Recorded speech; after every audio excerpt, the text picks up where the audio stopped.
নমস্কার। মকর রাশি বা লগ্নের জাতক বা জাতিকা জন্মকুণ্ডলিতে যদি শুক্র বলবান হয় সেই ক্ষেত্রে আপনি হবেন ধনবান, সৌভাগ্যশালী, লোকে আপনার কথা শুনবে, দেবে আপনাকে মান্যতা।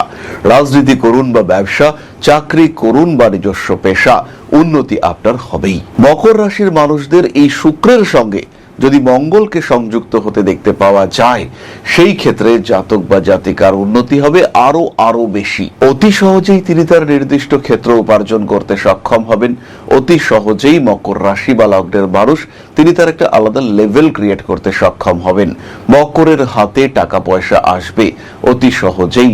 মকর কিন্তু তার নিজের একটা জায়গা, একটা প্লেস তৈরি করতে পারবেন। মকর রাশি বা লগ্নের জন্মকুণ্ডলিতে চন্দ্র যদি বলবান হয় সেই জাতক ব্যবসা করবেই।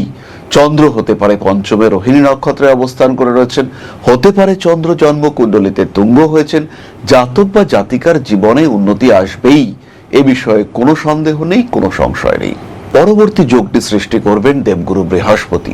মকর রাশি বা লগ্নের মানুষদের জন্মকুণ্ডলিতে বৃহস্পতি যদি ষষ্ঠ, অষ্টম বা দ্বাদশগত হয়ে থাকেন, মিথুনে থাকতে পারেন, সিংহে থাকতে পারেন কিংবা ধনুতে থাকতে পারেন, সেই ক্ষেত্রে মকর কিন্তু বিদেশ যাত্রার মাধ্যমে জীবনকে ডেভেলপ করাতে সক্ষম হবেন। সেই ক্ষেত্রে মকর রাশি বা লগ্নের মানুষদের কর্ম বিদেশে হওয়ার সম্ভাবনা তৈরি হবে। আবার এই বৃহস্পতি যদি নবমে অবস্থান করেন বা দশমে অবস্থান করেন সেই ক্ষেত্রেও এই জাতকের বিদেশ যাত্রার যোগ সৃষ্টি হতে দেখতে পাওয়া যাবে। নবম ভাবে বুধ বৃহস্পতি যোগ, দশম ভাবে বুধ বৃহস্পতি অথবা শনি বৃহস্পতি যোগ বিদেশে আপনার ভাগ্যকে অনেকটাই ভালো করে তুলবে। মকর রাশি বা লগ্নের মানুষদের জন্মকুণ্ডলিতে রয়েছে জীবযোগ। চন্দ্র বৃহস্পতি একত্রে অবস্থান করে রয়েছে এবং চন্দ্র অথবা বৃহস্পতি দুজনের একজনের নক্ষত্র অধিপতি উপচয় স্থানগত হয়েছেন। উপচয় মানে 3, 6, 10, 11। মকর রাশি বা লগ্নের মানুষজন তারা উন্নতি করতে পারবেন, ব্যবসা হবেই। আবার যদি দেখতে পাওয়া যায় যে দেবগুরু বৃহস্পতি ষষ্ঠ স্থানে বা দ্বাদশে অবস্থান করে রয়েছেন এবং বৃহস্পতির নক্ষত্র অধিপতি অর্থাৎ যে নক্ষত্রে বৃহস্পতি রয়েছেন তার লর্ড তিনি অবস্থান করেছেন 4, 8, 12-তে, মোক্ষ ত্রিকোণে তিনি অবস্থান করে রয়েছেন। এই জাতক বা জাতিকা অন্য কোনো মানুষের মাধ্যমে জীবনে উন্নতি করবে। অন্য কারোর ব্যবসা, সেটা আপনাকে দায়িত্ব দেওয়া হলো এবং পরবর্তীকালে সেই ব্যবসার একটা বড় দায়িত্ব আপনার উপরে চাপিয়ে দেওয়া হলো।